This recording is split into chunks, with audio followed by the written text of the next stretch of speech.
How's it going, guys? We've got the spiciest ALTERGEIST deck profile featuring the Mise himself. Let's talk about that. How's it going, guys? Here with Duelist here, bringing you the best ALTERGEIST deck profile you're going to see today. Let's do it! What up? On the Mise, I have 3 multi-faker. Pretty standard stuff for this deck. When special summon an ALTERGEIST monster in defense position. When a trap card resolves, you can special summon it from hand. Best of both worlds.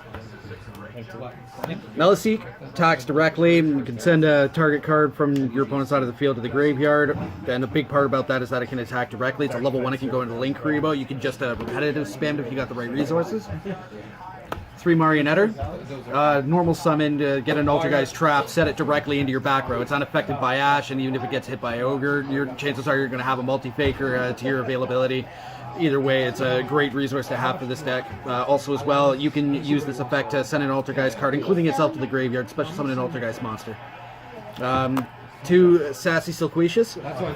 You spin an ALTERGEIST monster, or card, excuse me, spin an ALTERGEIST card that you control back to your hand. You can target a card your opponent controls and send it back to their hand, or even to the extra deck, given a certain scenario. 1 Conqueror. Your opponent's monster declares an attack. It doesn't target, so you can just stop the attack, but in case it is targetable, you can negate its effect while this is on field. Also, it's got a beefy booty, so it's going to stay on there for quite some time, unless you plan on using it otherwise. And of course, Ash Blossoms, pretty standard stuff. Going on to spells and traps, around 2 Potted Desires, 40 card build. You don't need more than that because you don't want to risk drawing into the 3rd Desires. 1 Potted Duality. I actually only have 2 evenly matched, so I run the 3rd Potted Duality as a just-in-case sort of thing, because I could end up rocking into a Marionetter or already have a Marionetter in hand, so that really, it may limit the gameplay a little bit, but it sets me up for future maneuvers. 2 Secret Village of the Spellcaster in main. I thought about debated siding a 3rd one just in case, but if you happen to use Metaverse in here, which is highly recommended, then you'll be able to resolve multi-faker as well as keep your opponent from activating spells.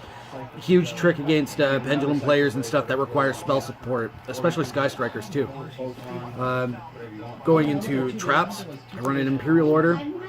Metaverse to go into the Secret Village of the Spellcaster. I put this one here because it helps, you know, with the spell cancellation. I don't run that many spells, and I don't really rely on that many spells to begin with, so it's fairly good in that sense.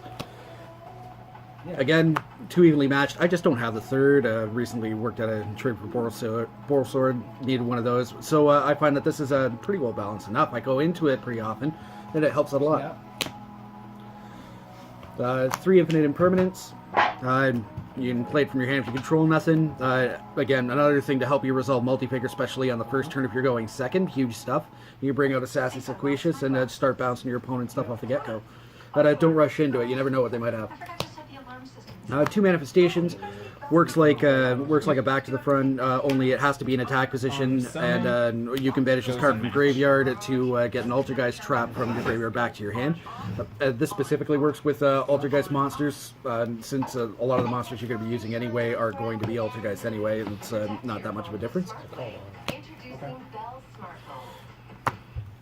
Personal Spoofing. I run 3 of these bad boys because it gives me the opportunity to spin any inconvenient ALTERGEIST cards back into the deck, and especially on resolution I'll be able to utilize the multi-faker, get out those extra defensive blocks, any offensive monsters I can use if I happen to be activating it during the end phase. I use 3 Protocol. A lot of people are opting to use 2 of them. I still use 3 of them because you never know who's going to have back row destruction in the main on the first get-go, or overall in the match in general. So utilizing this, you'll be able to just send the ALTERGEIST cards to grave. It doesn't matter if it's one of the traps or it's one of the monsters.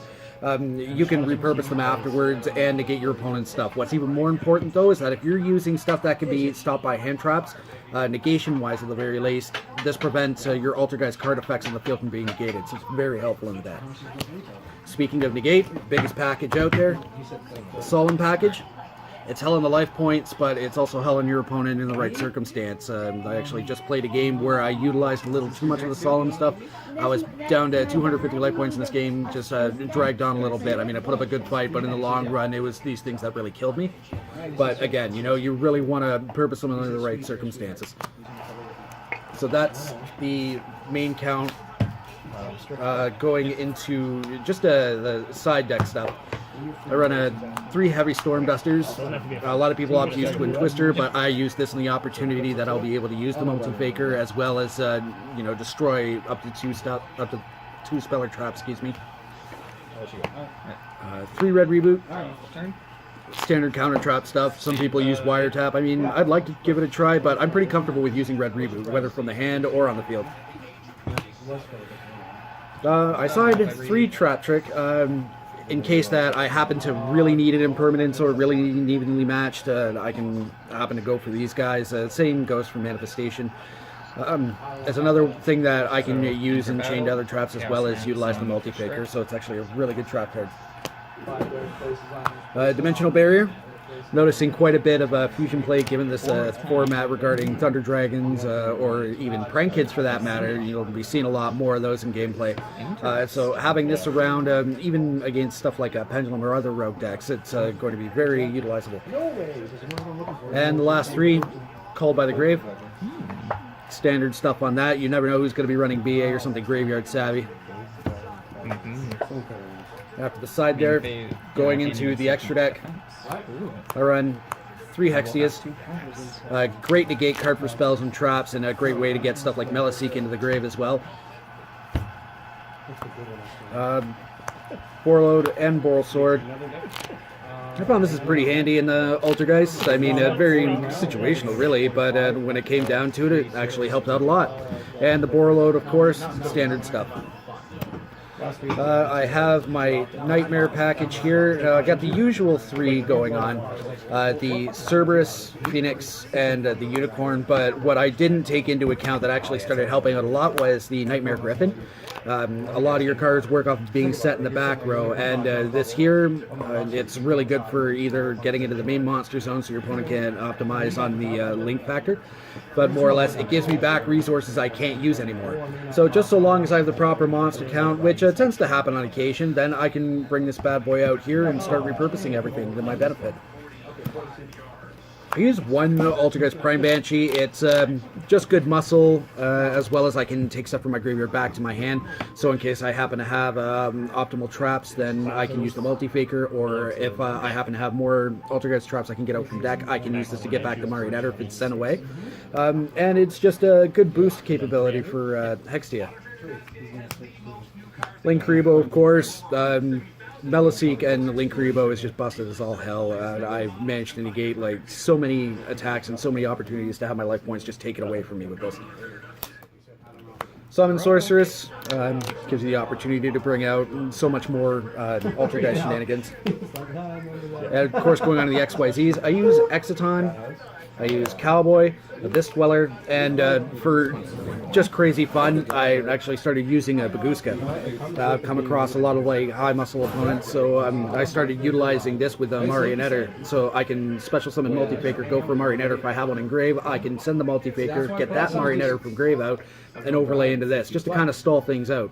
Some negates can't help you all the time, but this can help you against the stuff that you can't really, go around. Well, thank you so much, Mise, for this fantastic Altergeist deck profile. Like, comment, subscribe, and share for more fantastic content. Oh yeah. And have a fantastic night. Stay frosty. Hope everyone enjoyed this deck profile of Altergeist featuring Mise. Thanks so much for the deck profile, buddy. Like, comment, subscribe, and share for more content like this. Stay frosty, my friends.